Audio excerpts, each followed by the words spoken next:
The moons of Velara hung low in the crimson sky, casting their pale shadows across the alien desert. Among the dunes walked a figure unlike any other, taller than the spires of her city, stronger than 100 warriors, yet lonelier than the emptiest star. Her name was Allah, though her people had long forgotten it.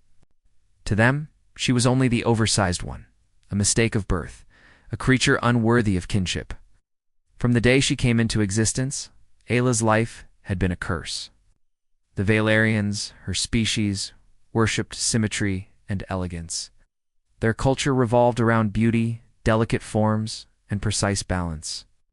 Anything beyond their narrow standard was seen as grotesque, and Allah, she was their nightmare, her frame too vast, her steps shaking the ground, her presence blotting out the stars.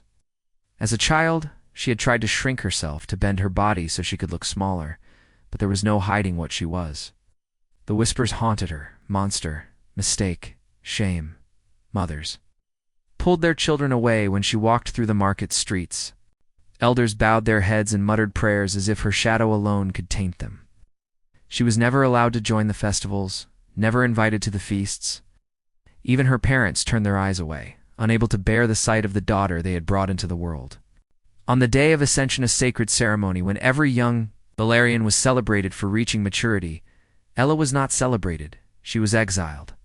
Before the entire gathering, the council declared her too large, too unnatural, too dangerous to remain among them.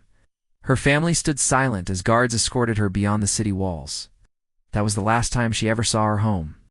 Now she wandered the wilderness, a ghost in a land of dust and wind. For years she survived on scraps, hunted the beasts of the desert, and built shelters that crumbled with each storm. Her size, once a curse, became her only weapon against the harshness of exile. She could crush predators with her bare hands, lift boulders to dam a river, run for days without tiring. Yet none of it filled the emptiness inside her. Strength meant nothing without someone to share it with.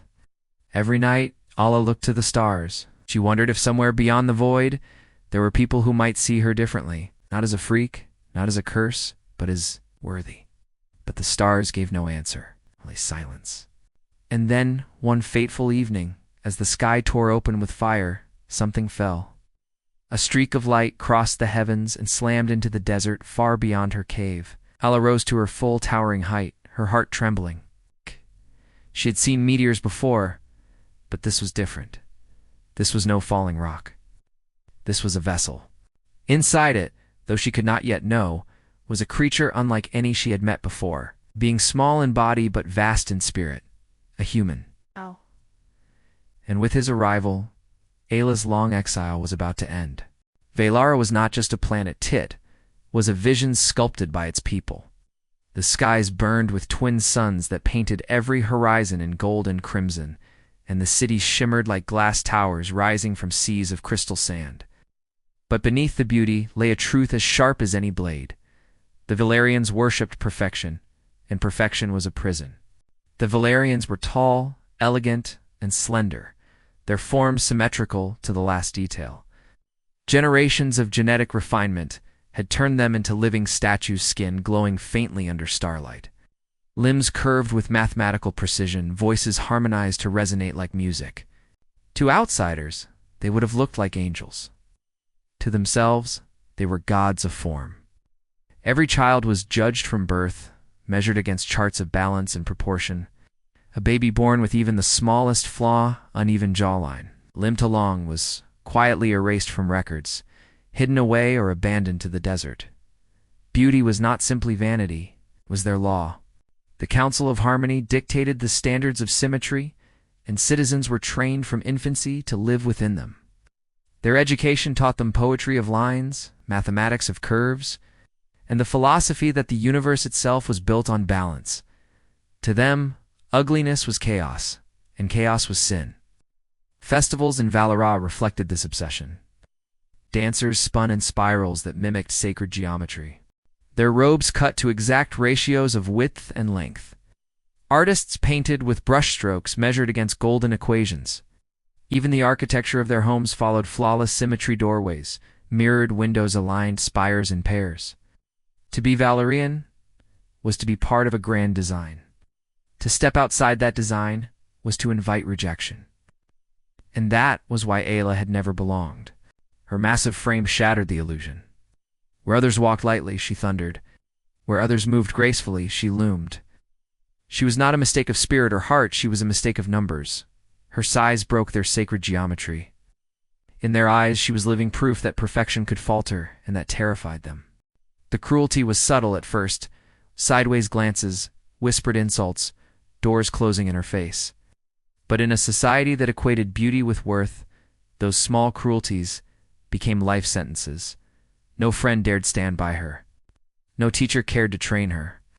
When she reached maturity, the council's verdict was swift. Exile. She does not belong among the harmonious, the decree read. She is imbalance given flesh. The desert beyond the cities was littered with bones of others who had faced similar judgment, though none as massive as Ayla. Yet Valerians rarely spoke of them, as if even acknowledging the flawed was to taint their harmony. Children were taught stories of monsters lurking in the wastelands, warnings to keep them obedient. They never said those monsters had once been their brothers and sisters. And so Valara gleamed its cities perfect, its people flawless, its order unbroken. But perfection has a cost. For every tower that reached toward the suns, there was a shadow it cast upon the sands. And in those shadows the unwanted lived, breathed, and dreamed of a place where worth was measured not by symmetry, but by soul. Ala was one such shadow, forgotten by her people, cursed by their standards, yet destined to break them. The desert did not welcome her, it tested her. From the moment the council's guards left her beyond the shimmering gates of Valara, Ala was no longer a daughter, a sister, or even a citizen. She was a shadow cast out under the twin suns, a reminder that her kind's obsession with perfection had no room for mistakes. For the first few days, she wandered aimlessly. The dunes rolled on forever, shifting with each gust of hot wind as if the land itself was alive and mocking her. Her feet sank deep into the sand, leaving behind colossal footprints that no one would follow. She had no food, no shelter, only the ragged ceremonial cloth that clung to her frame. At night, when the temperature plummeted, she curled into herself and shivered. By day, when the suns blazed overhead, she staggered forward, her lips cracking, her body aching, and yet she did not die. Her size, the very reason for her exile, became the weapon that kept her alive. She discovered that she could run farther than most beasts, chase them down across the dunes. Her fists shattered stone when she needed to carve out a cave for shelter. When storms came, ripping across the desert with winds that could strip flesh from bone, she planted her feet deep and let the fury wash over her. The storms passed. She remained. But survival was not the same as living. Each morning, when she rose with the suns, she would glance toward the horizon where the towers of Valara glittered faintly. She imagined the music drifting from its temples, the laughter echoing from its markets. She could almost hear her mother's voice, soft and distant, though it had long been silent to her. The thought was a knife cutting her with memories of a home that had chosen to forget she existed. Loneliness became her companion. It whispered to her in the stillness of night, when even the desert winds fell quiet. She would sit outside her cave, knees pulled to her chest, and stare at the endless stars. Sometimes she spoke to them, as if they were gods who might answer. "Why me? Why was I born like this?" she would ask. But the stars, beautiful and cold, gave no reply. Seasons passed, years blurred into one another. Her body grew stronger, yet her spirit thinned, stretched like fabric, too often torn. She began to forget the sound of another's footsteps, the warmth of a hand in hers, the feeling of being seen. Animals feared her. Her own people despised her. The desert accepted her only as part of its silence. There were moments when she almost gave up. On one particularly bitter night, when the cold bit through even her towering frame, she lay down upon the sand and closed her eyes. "Let it end," she whispered to the dark. But when morning came, her eyes opened once more. Something within her, some ember she could not name, refused to be extinguished. It was in these years that Ayla began to dream of others. Not her people, who had cast her out, but different beings, ones who might see beyond her size. She would imagine voices calling her name not in fear, but in recognition. She would imagine hands reaching out, not to push her away, but to pull her close. These were only dreams, but they were enough to keep her moving. And so, Ayla lived in the wilderness, a colossus of solitude. Her heart aching for connection she believed would never come, till one day the sky itself tore open with fire, and her silence shattered forever. It began with a sound unlike any Ayla had ever heard. For years the desert had sung only its familiar songs, the howl of storms, the crack of shifting dunes, the distant growl of predators. But one evening, as the suns dipped low and painted the sky with molten orange, she heard a hum steady, metallic, alive. It rolled across the desert floor, vibrating in her bones. She froze, her towering form outlined against the crimson horizon, eyes narrowing as she scanned the sky. And then she saw it, a silver glint streaking through the heavens, leaving a fiery trail behind. Her heart thundered. At first, she thought it was another meteor, like the ones that sometimes scarred the desert. But this one did not vanish into dust. It descended deliberately, its movements too precise, too controlled. The ground quaked as it struck the dunes beyond the horizon, sending up a pillar of smoke. Her pulse quickened. Instinct urged her to stay hidden. Her people had taught her that the unknown was dangerous, that strangers were not to be trusted. But curiosity, that ember that had burned within her all these years, refused to let her turn away. With long, powerful strides, she began to cross the dunes toward the fallen object. Hours passed. The desert stretched endlessly, but Ayla's determination carried her. At last she crested a ridge and looked down into a crater carved deep into the sand. There, half buried in scorched earth, lay a vessel unlike anything she had seen before. Its surface gleamed with panels of strange metal, its edges still glowing from the heat of entry. Symbols she could not read were etched across its hull, and faint lights pulsed like a beating heart, and then movement.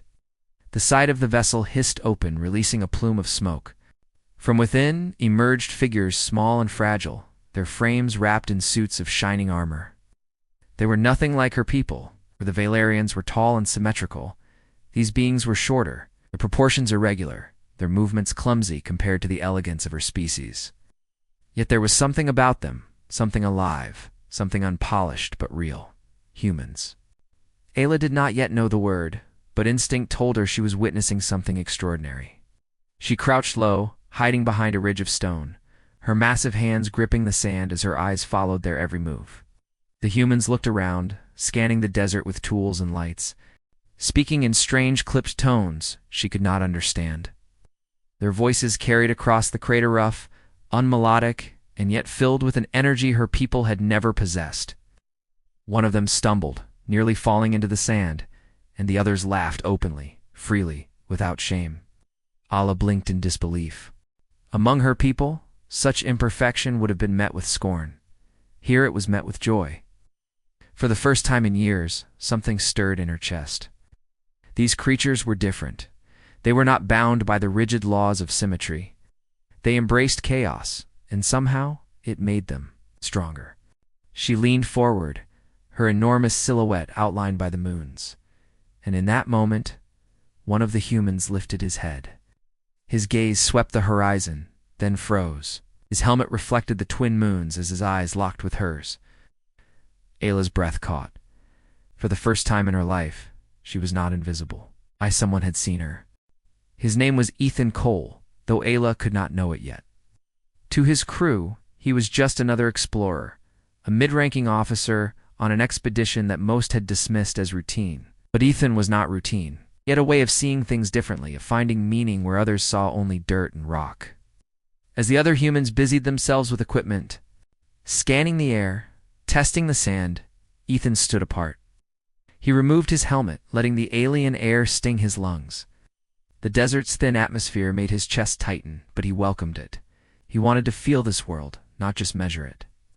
Ethan was not tall among his kind, his frame lean but strong from years of surviving harsh expeditions. His face bore the lines of someone who had smiled often and suffered more. A scar traced his jawline, earned during a crash years ago. To Ayla, watching from the shadows, he seemed impossibly small, like a child compared to her towering form. And yet, in his stance, in the way he carried himself, There was something vast. He gazed across the crater, as if the desert itself were alive. His eyes lingered on the horizon, and for a moment, Ayla wondered if he could feel her presence. Her heart pounded. She shrank back behind the ridge, afraid to be seen too soon. "Commander wants the readings by nightfall," one of the crew shouted. Ethan didn't move. His gaze was still fixed on the distance. Finally he turned, his voice calm but certain. "We're not alone here." The others laughed, dismissing him. "Desert hallucinations?" one joked. "You've been breathing too much thin air." But Ethan's eyes did not waver. He had always trusted his instincts. They had saved his life more times than he could count.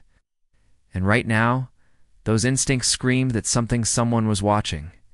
Unlike his companions, Ethan was not afraid of the unknown.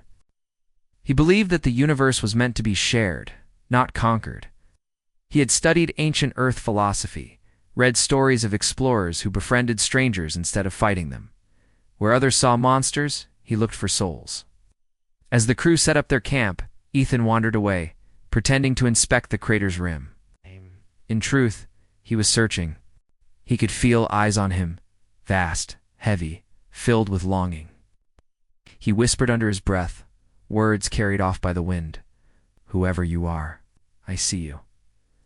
Those words struck Ayla like thunder. For years she had been invisible, ignored even by her own kind. Now, across the vast gulf of species and language, a stranger had spoken the very truth her heart had craved. "I see you." She leaned forward unconsciously, a shadow moving against the stars. Sand cascaded down the ridge, a sound Ethan caught instantly.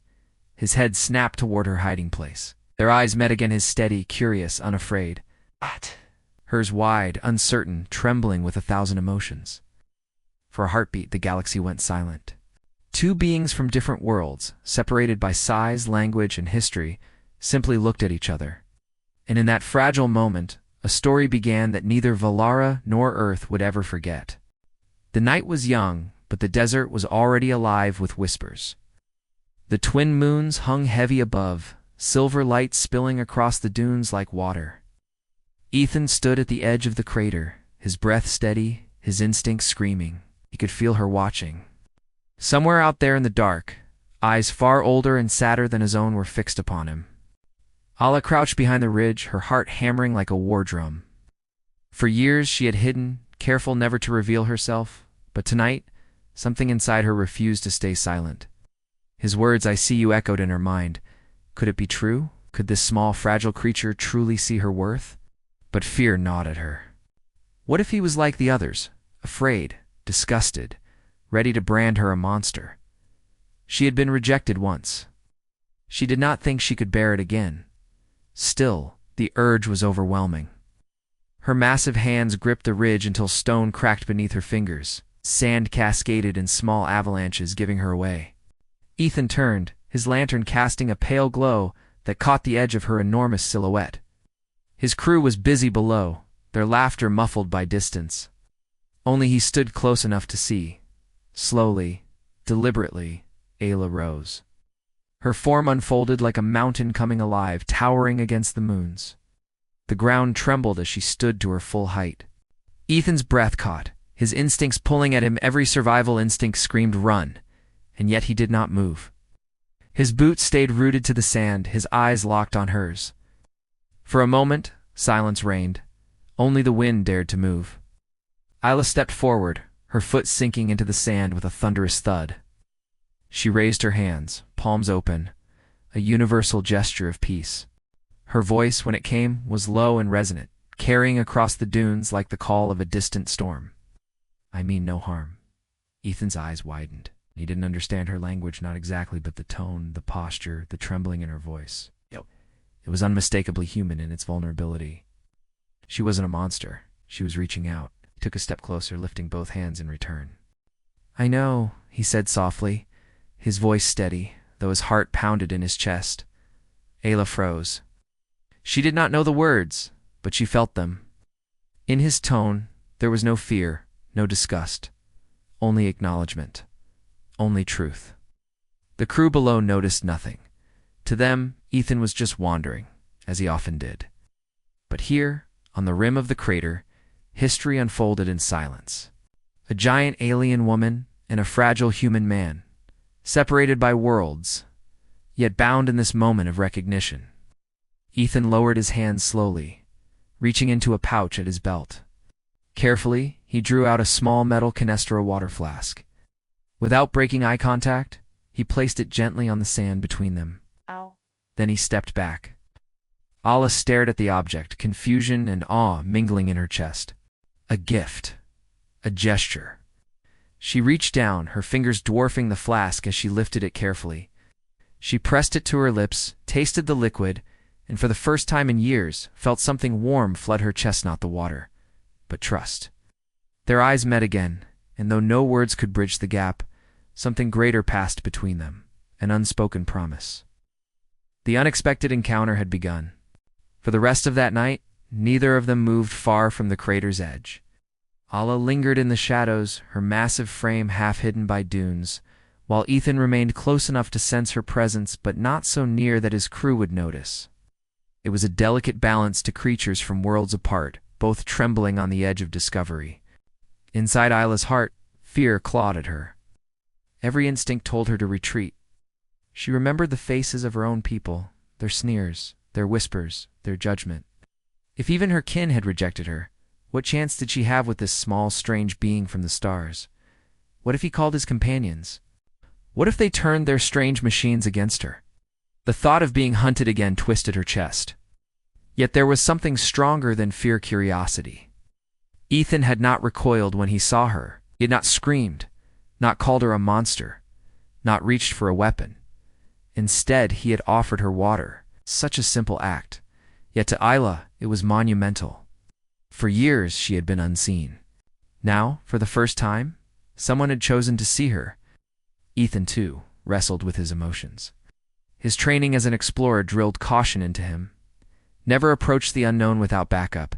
Never let instinct override protocol.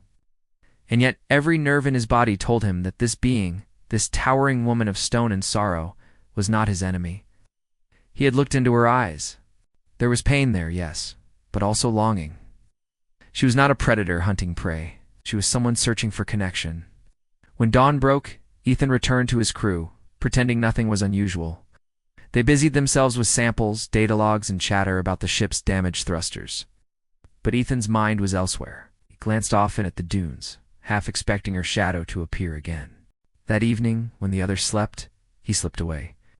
Lantern in hand, he climbed back to the ridge, and there she was waiting. This time, Ayla did not hide. She stepped into the pale light, her full size revealed, casting a shadow that dwarfed Ethan. Fear prickled his skin, but he stood his ground. Slowly she lowered herself to one knee, bringing her colossal form closer to his level. The ground shook with the movement, but Ethan did not flinch. Curiosity burned in her eyes, wide and shimmering beneath the moons. She pointed at him, then at herself, tilting her head in question. He understood. She wanted to know what he was. Ethan placed a hand on his chest. "Human," he said clearly. Then he pointed at her, waiting. For a long moment she hesitated. Then her voice, deep and trembling, filled the air. Allah. The name rolled over him like thunder, yet it was soft with vulnerability. Ethan repeated it, clumsy but earnest. Allah, her lips parted in surprise. Oh, no one had spoken her name in years. Hearing it from him, this fragile being who should have feared her, made her chest ache. Fear had not vanished, but it had given way to something greater.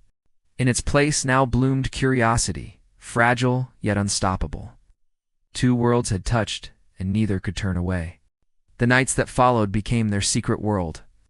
While the rest of the human crew slept beneath the safety of their camp lights, Ethan would steal away into the dunes with only a lantern and his courage. Every time, without fail, Ayla would be there.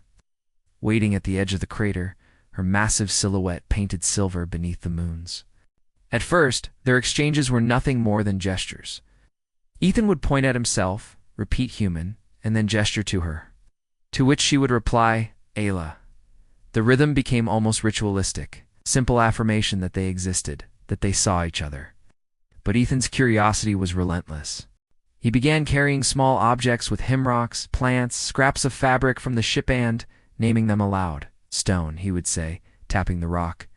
Then he would point to Ayla expectantly. Sometimes she understood and gave him the word in her own tongue, deep and resonant. Other times she tilted her head in confusion, a low rumble of laughter escaping her lips when his pronunciation fumbled. That laugh, it startled him the first time, not because it was frightening, but because it was so achingly human. It was raw, unrestrained, the sound of joy breaking through years of silence. Ethan found himself smiling more with each meeting, eager to draw that sound out again. Ala, too, was learning. For the first time in years, she was not alone with her thoughts. The human strange sounds slowly began to weave into her memory. She repeated them back, halting at first, then smoother with practice. "Stone," she echoed once, her voice carrying across the dunes like a song. "Atai." Ethan's grin lit up the night, and for a heartbeat, she felt something she had almost forgotten. Pride. The barrier between them was still vast, but every night they chipped away at it. Words were bridges, gestures were ropes, and their eyes, those unspoken wells of truth, were the foundation. Ethan noticed how her gaze softened when he laughed, how her shoulders eased when he sat close instead of far. Ala noticed how he listened, truly listened even when he could not understand. To her, that mattered more than any translation. One evening, Ethan brought with him a small device, a portable recorder. He played back fragments of human speech, letting Ayla hear words beyond his own. She listened intently, repeating the sounds, stumbling but improving. In return, she touched the sand and drew symbols markings of her people. Ethan copied them clumsily, his hands too small to trace her massive lines, but she guided him patiently. There was no rush. The desert nights stretched long, and they filled them with trial and error, mistakes and laughter. Slowly, haltingly, their conversations began not in full sentences, but in fragments of meaning, carried by trust. And somewhere in those fractured words, Ala discovered something she had long thought lost. Her voice mattered. Someone wanted to hear it. Someone valued it. Ethan looked up at her one night, his voice quiet but firm. "You are not alone." She could not understand every word, but she understood enough. For the first time in years, the silence of exile had broken, and neither of them would ever be the same again. The bond of words grew slowly, like vines curling up a broken wall, but with each night they climbed higher. By now, Ethan understood fragments of Ayla's language, and Ayla grasped enough of his to form broken bridges between their worlds. It was not perfect, but it was enough. Enough to share gestures, fragments of thought, and, eventually, pain. It was a cold night when she finally spoke of her past. The desert wind carried a brittle chill, and the fire Ethan had built sputtered against the endless dark. Alice sat across from him, her massive knees drawn close, her eyes reflecting the glow of flames like twin amber suns. She had been silent for a long time, her chest rising and falling with unspoken weight. At last, she placed a hand against her chest and spoke a word Ethan had learned well. "Ayla." Then she tapped the sand, drawing the symbol of her people. "Valara." Ethan leaned forward, listening intently. Her voice deepened, rumbling with sorrow. Through halting words and trembling gestures, the story spilled. She told him of her people, obsessed with symmetry, blinded by beauty. She described the whispers, the stares, the way even her parents turned away from her. Her massive fingers clenched into fists as she mimicked the way they had called her oversized one, a title spoken like venom. Ethan's jaw tightened. He could not understand every word, but the tone was enough. He had seen cruelty before in human history, in the way his own people sometimes treated those who were different. But hearing it from her lips, watching her eyes glisten with unshed tears, cut deeper than any textbook ever had. She described the day of ascension, the grand ceremony where her people had celebrated their young. But for her, there was no celebration, only exile. She spread her arms wide, mimicking the guards pushing her beyond the gates.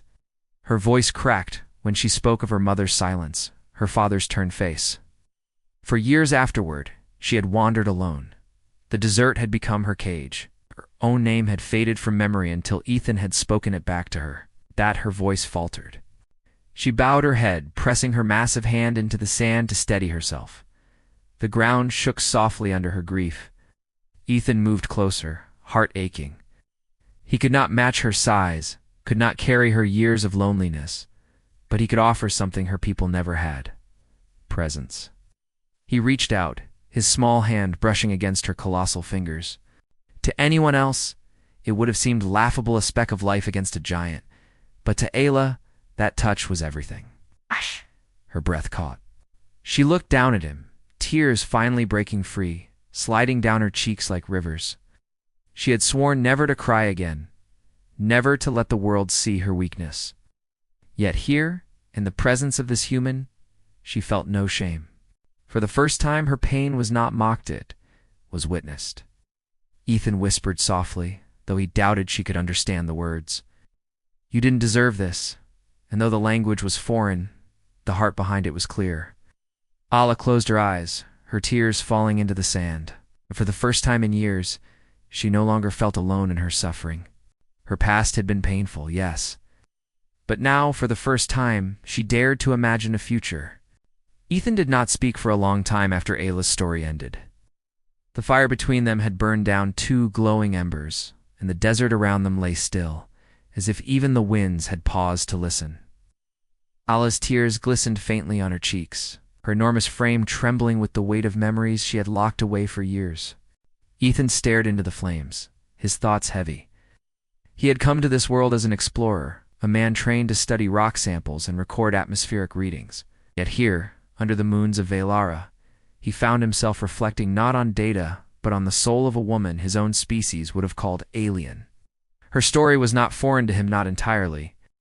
Humanity, for all its brilliance, carried scars of its own. Ethan thought of Earth's history, of the countless times his people had turned against their own for being different. He thought of the witch trials centuries ago, when women were burned because they did not fit society's mold. He thought of the slaves who were chained and broken because their skin was not the right color. He thought of children mocked and abandoned because they were too small, too large, too slow, too strange, different, always punished for being different. Ethan felt anger simmering in his chest, not at Ayla, but at the injustice that echoed across species. How could an entire civilization advanced and beautiful as hers fall into the same trap humanity had struggled with for millennia? And yet, wasn't it proof of something universal? That fear of difference was not a human flaw or an alien flaw, was a sentient flaw. He clenched his fist, then released it slowly. His gaze lifted to Ayla. She had curled into herself, massive arms hugging her knees, eyes downcast, as if ashamed of the very truth she had spoken. To her, he must have seemed impossibly small, fragile, insignificant. But at that moment, Ethan felt like he was the one towering, because he held something she had been denied all her life: acceptance. He leaned forward, choosing his words carefully. "Humans, we, same." He tapped his chest, then pointed to her. "Pain, same." Ayla's head lifted, her eyes glistening. She did not understand every word, but the gesture was clear. He was telling her she was not alone in her suffering. Her lips parted, a faint sound escaping, a sigh, half relief, half disbelief. Ethan went on, his voice firmer now, carried by conviction. "On Earth, many different. Some hurt, some cast out." He shook his head, then reached forward again, placing his hand against her massive knuckles. "But different. Not wrong. Different. Strong." The words were clumsy, broken by the barrier of language, but Ayla understood. Her chest tightened, a strange warmth blooming where once there had only been cold. This small being was telling her something her entire people had denied, that her difference was not a curse, but a strength. For Ethan, the reflection was transformative. He realized that his mission was no longer about exploration. It was about connection. The universe did not need more data, it needed bridges between souls. And in Ayla, he saw both the tragedy of rejection and the promise of something greater. He looked up at her, his voice soft but certain. "You, worthy." The words struck deeper than any blade. Ayla's lips trembled, her eyes widening as if she had never dared to imagine such a thing. No one, not her parents, not her people, not even herself, had spoken those words to her. And now, a human had. In that moment, the stars seemed to shine brighter. Two beings from different worlds sat by a dying fire, bound by pain, by reflection, and by the fragile beginnings of hope. Days turned into weeks, and the barren desert that had once been nothing but silence slowly became alive with the rhythm of two unlikely companions. Each night, Ethan would leave his camp under the guise of surveying the terrain, and each night Ayla would wait at the crater's rim. What began as hesitant gestures and clumsy words grew into a fragile but undeniable bond. Ayla had not laughed in years, yet Ethan seemed to draw it from her with ease. He would mimic her deep voice, fumbling with alien words until they twisted into something absurd. And she would let out a booming laugh that rolled across the dunes like thunder. And sometimes he would trip over the sand, curse under his breath, and glare at her playfully when she chuckled at his clumsiness. For her, these moments were golden scraps of joy she had thought lost forever. For Ethan, the bond was just as transformative. He'd always carried a quiet loneliness of his own. Though surrounded by fellow humans, he had often felt like an outsider, too restless, too curious, too unwilling to follow rules blindly. With Ala, he felt none of that weight. She did not care about his flaws. In her eyes, he was not a rank, not a uniform, not a cog in the vast machine of exploration. He was simply Ethan. Their bond deepened in small rituals. He brought her pieces of earth-teeny things he carried in his pack, a photograph of his family, now long gone, a worn book of poetry, its pages yellowed but precious, a seashell he had kept since boyhood, smooth and white, carrying the whisper of waves from a world she had never seen. Each object fascinated her, and she would hold them gently between fingers large enough to crush them, as though they were treasures. In return, Ala shared pieces of herself. She showed him markings carved into the desert cliffs, remnants of her people's rituals. She taught him songs sung in tones too deep for his voice to match, though he tried anyway, and she shook with laughter at his efforts. Once, she led him to a hidden spring she had guarded for years, its waters cool and sweet. For the first time, Ethan realized just how much of her strength had been forged by survival. Trust bloomed. Where once Ayla had hidden her scars, both physical and emotionally, she now allowed Ethan to see them. The ridges on her arms from battles with desert beasts, the hollow caves she had built with her bare hands, the moments of weakness she confessed in halting words, nights she wished she had never been born, mornings when she almost gave up. Ethan listened to it all, never recoiling, never judging. And slowly, something even greater than trust began to form. Respect.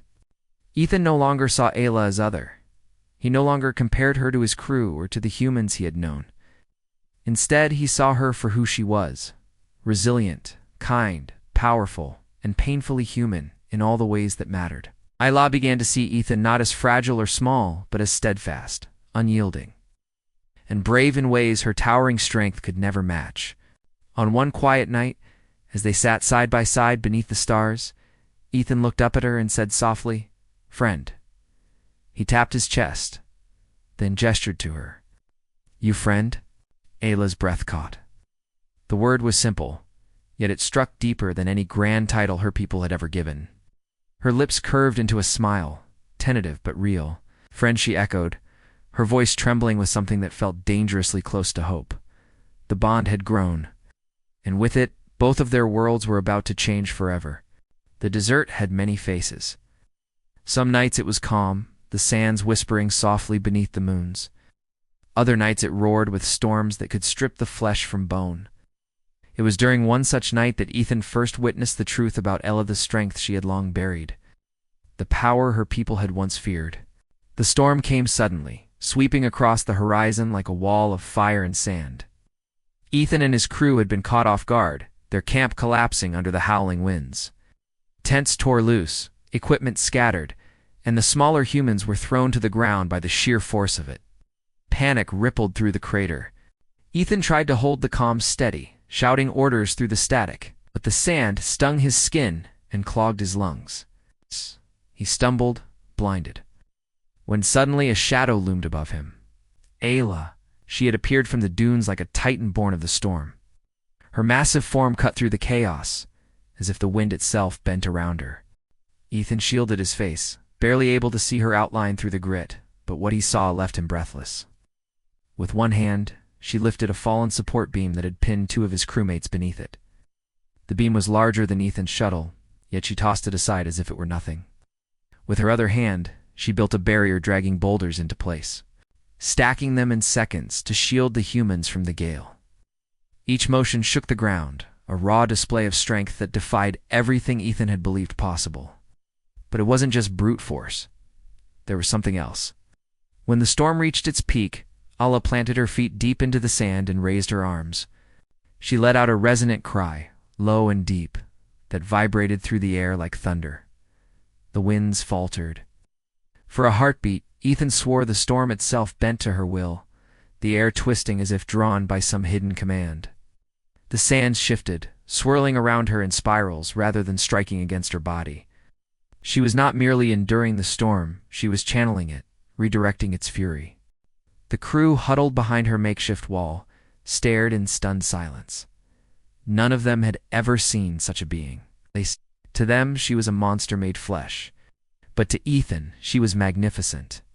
When at last the winds died down and the desert grew quiet again, Ala sank to her knees, exhausted. Her chest heaved, her body trembling from the effort. Ethan rushed to her side, ignoring the protests of his crew. He looked up at her, eyes shining with awe. "You saved us," he said softly. She met his gaze, confusion flickering in her eyes. She had not meant to reveal herself.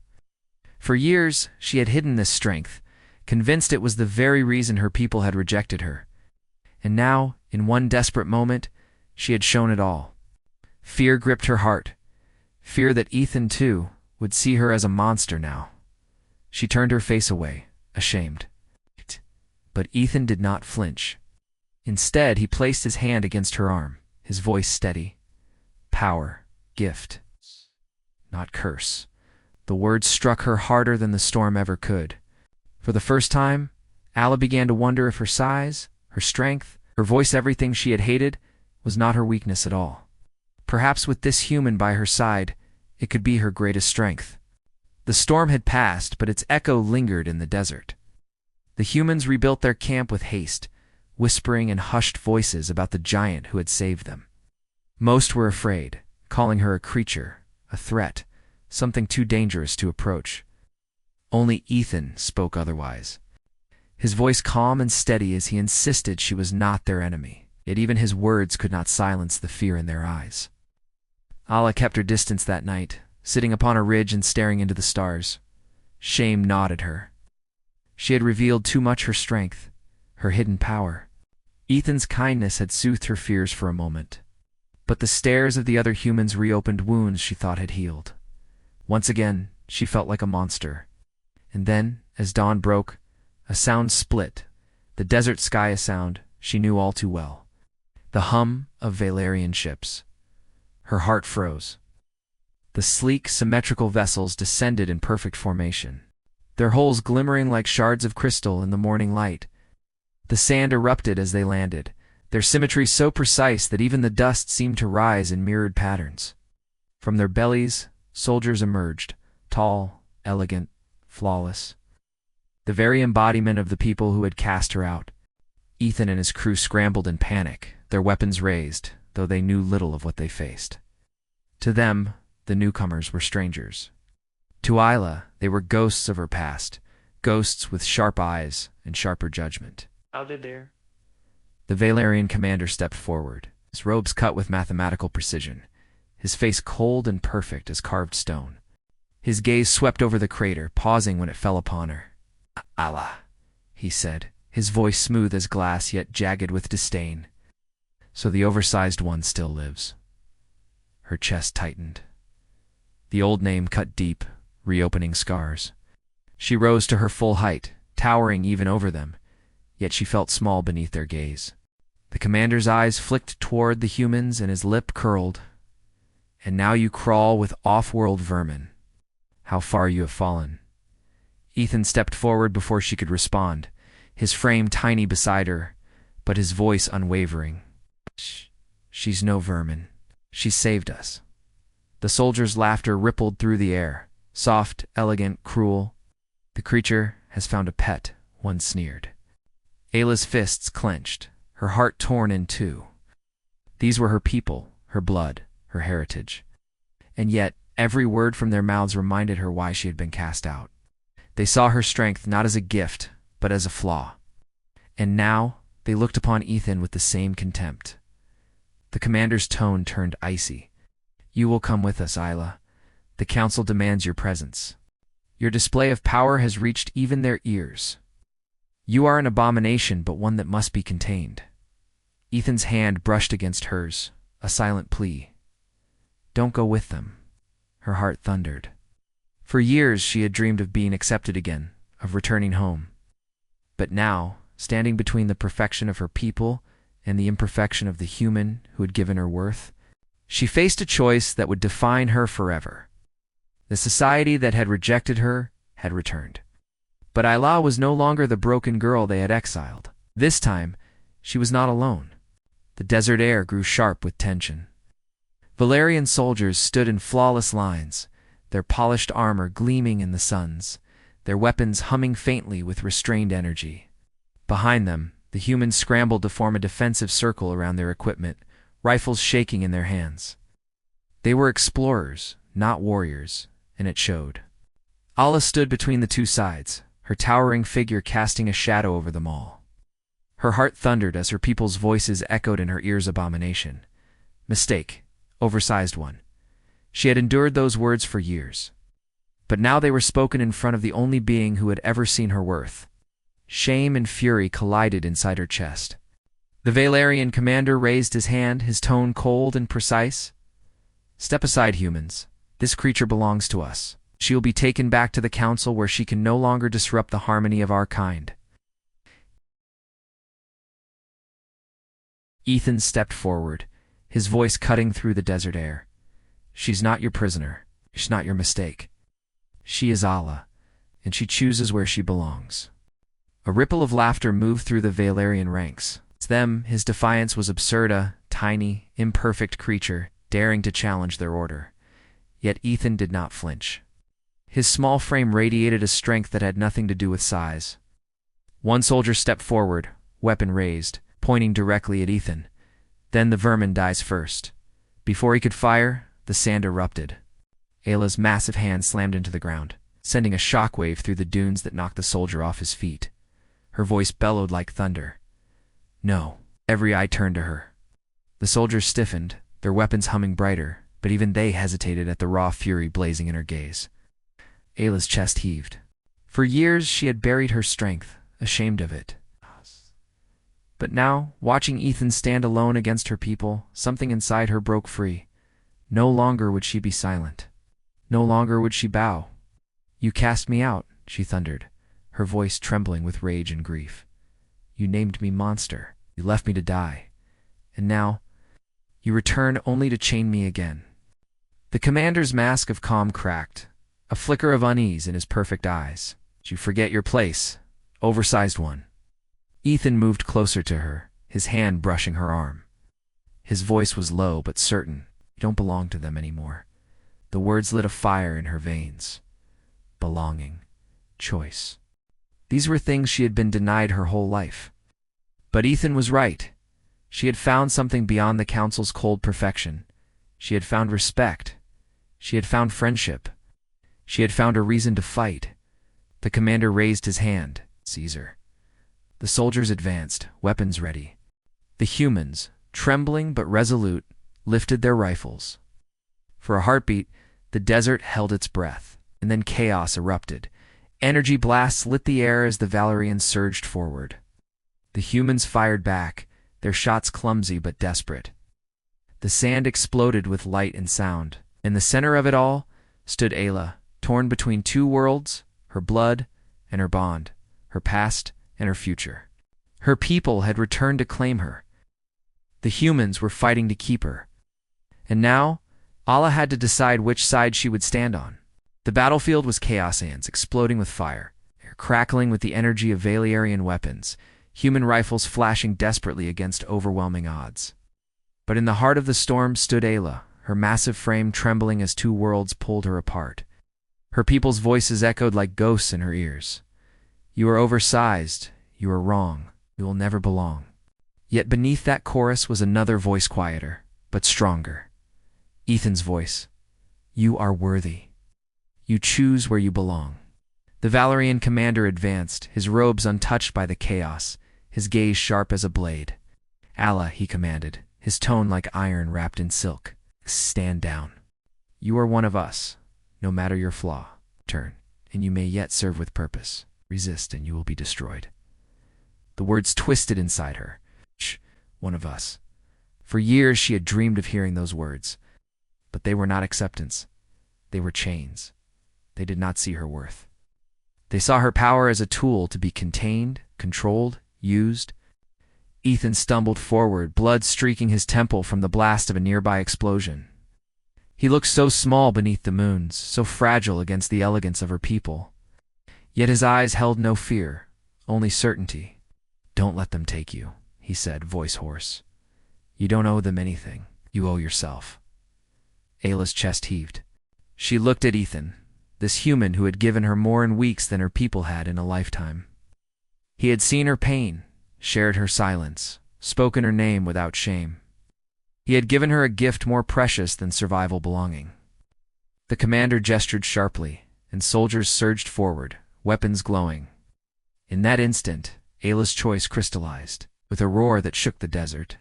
She stepped in front of Ethan, her massive body shielding him from the blasts. Energy bolts struck her skin, scorching, but not breaking her. She raised her arms, sweeping soldiers aside like dolls, her voice booming across the battlefield. I'm not your mistake, she thundered. I am not your monster. Her people froze, stunned by the fury in her words. Ella's eyes blazed with fire, her voice tearing free years of silence. I am Allah, and I will never bow to you again. She turned her back on them, standing tall beside Ethan. Her loyalty was chosen, not by blood, not by law, but by truth. She had chosen the one who had seen her worth when no one else would.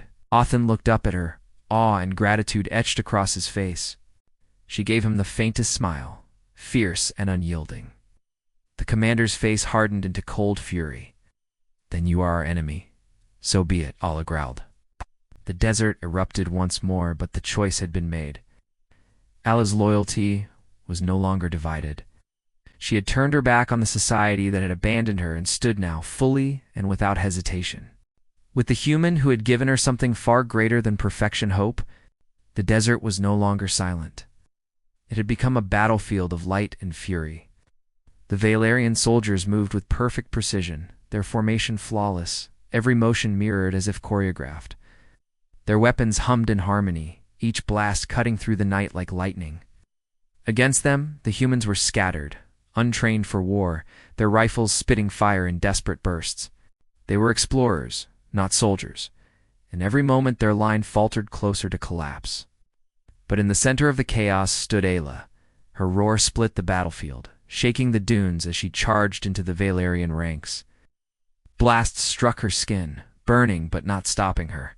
She tore through soldiers like a storm given flesh, her massive hands ripping weapons from their grip, hurling them into the sands.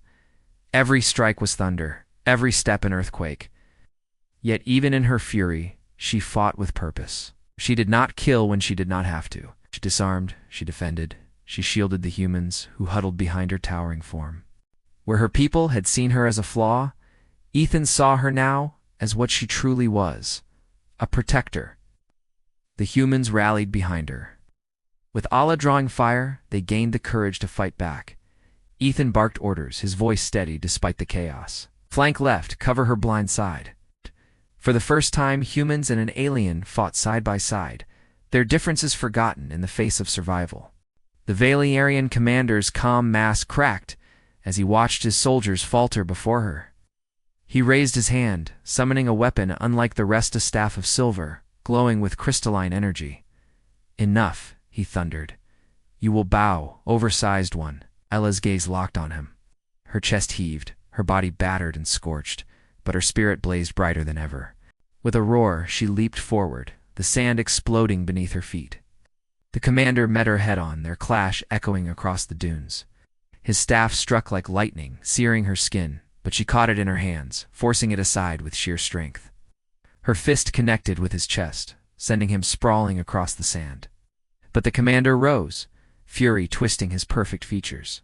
"You cannot escape what you are," he spat. Ethan's voice rang out across the battlefield. "She already has." The soldiers hesitated.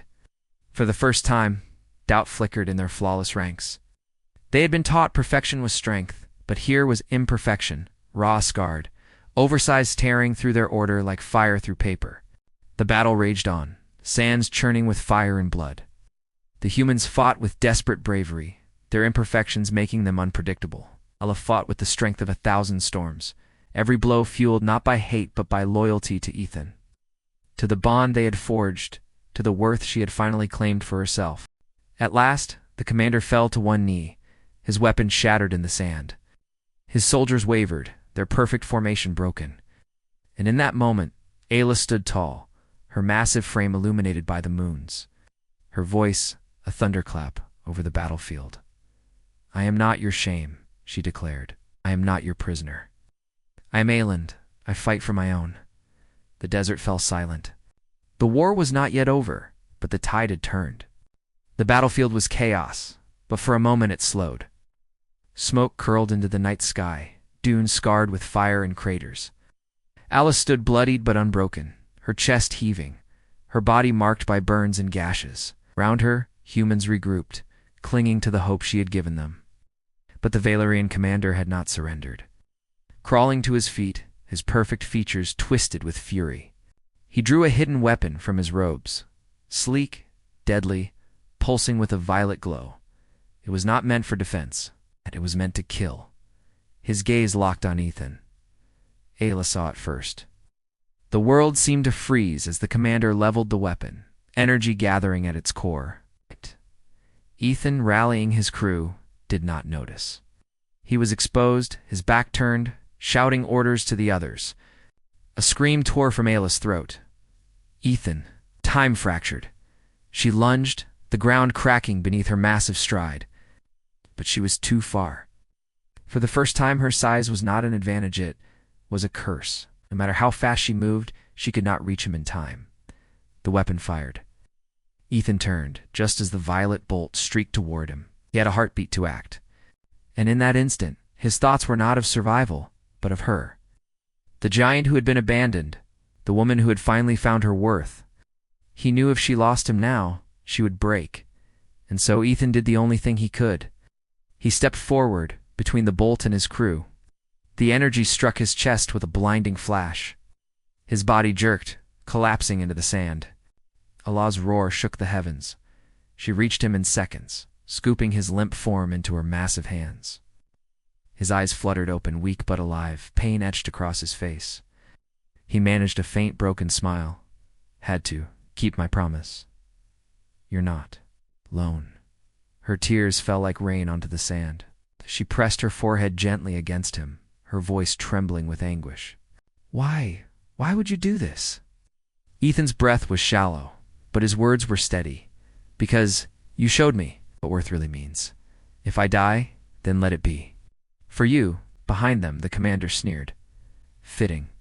The vermin dies, protecting its pet." Isla's grief turned to fire. She rose, cradling Ethan carefully in one arm, her other hand tightening into a fist that glowed with the memory of the storm she once controlled. Her voice thundered across the battlefield, filled with fury and love. "No, he is not vermin. He is human. And he is worth more than your entire council of perfection." The desert trembled with her cry.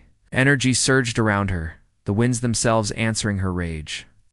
For Ethan, for the bond he had forged, for the sacrifice he had made, Allah would not let this end in despair. She was ready to burn the stars themselves if it meant saving him.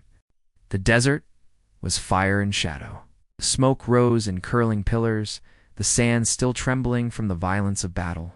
Humans clung to their rifles, battered and bruised, while the Valerian soldiers, once flawless in their symmetry, now lay scattered, their perfect lines broken. At the heart of it stood Ayla. Her massive frame was scarred and bloodied, but her spirit burned brighter than ever. Ethan lay cradled in her arm, his breath shallow, his strength fading. His sacrifice had become the spark of her fury, and now she would not let it be in vain. The Valerian commander staggered back to his feet, his staff crackling with unstable energy. His perfect face twisted with rage, no longer the serene mask of superiority. "You cannot win, oversized one," he spat, his voice echoing with venom. "You were born a mistake, and you will die a mistake." Ayla's chest rumbled with a growl that seemed to come from the earth itself. She stepped forward, towering over him, her voice booming with thunder. "No, I was born Ayla, and tonight I decide what that means." The winds stirred around her, spiraling into a vortex that whipped sand and fire into the air. The same force she had once used to survive the desert storms now answered her rage, bending to her will. Her eyes glowed faintly as the storm gathered, a living extension of her soul. The commander lunged, staff raised high. But before his strike could land, Ayla unleashed the storm. The desert erupted, winds screaming like an army of ghosts. The soldiers were hurled aside, their weapons torn from their hands. The commander's staff shattered as the storm swallowed him, his perfect form vanishing into the chaos. When the sand settled, silence returned. The battlefield was no longer a war zone, it was a graveyard of broken pride. The Valerian soldiers who remained conscious dragged themselves away, defeated not just by Ayla's power, but by the shattering of their perfect illusion. She stood tall among the ruins, her chest heaving, her arms trembling with exhaustion. But she had not fallen. She had chosen her side, and she had won. Gently, she lowered Ethan to the sand. His eyes fluttered open, weak but alive. Relief flooded her chest, tears spilling freely down her cheeks. She pressed her hand against him, her voice breaking. "You live, because I could not lose you." He smiled faintly, his voice little more than a whisper. "Told you, you're worth everything." For the first time in her life, Ayla felt the truth in those words. She was no longer the oversized one, no longer the exile or the outcast.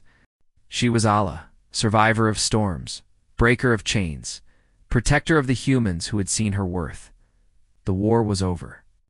The desert, once her prison, had become her battleground, and her victory. And though scars marked the sand, something new had been born there, a bond stronger than blood, stronger than perfection, stronger than fear. The battlefield had fallen quiet. The winds had died, the fires had burned out, and the once perfect lines of the Valerian army lay scattered like broken glass. For the first time in years, Alice stood without the weight of exile pressing on her shoulders. She had faced her people, defied their judgment, and chosen her own path. But as she looked down at the small human cradled in her arms, she knew the true victory was not the battle she had won, it was the bond she had found. Ethan's breathing was shallow but steady. His wounds were real, yet his spirit seemed untouchable. Even now, battered and pale, he managed a faint smile when his eyes met hers. "You did it," he whispered, his voice cracked but filled with quiet pride. Ayla's chest tightened. She pressed her forehead gently against his, careful not to hurt him with her strength. Her voice trembled. "Oh, Ethan, we did it. You gave me strength when I had none.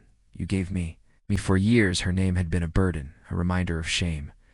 But when Ethan spoke it, when his lips shaped the syllables, it became something sacred.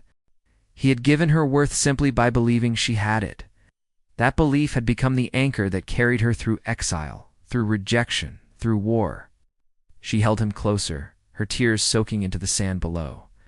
"I thought being different was a curse, but you showed me it was a gift." Her voice cracked raw with emotion.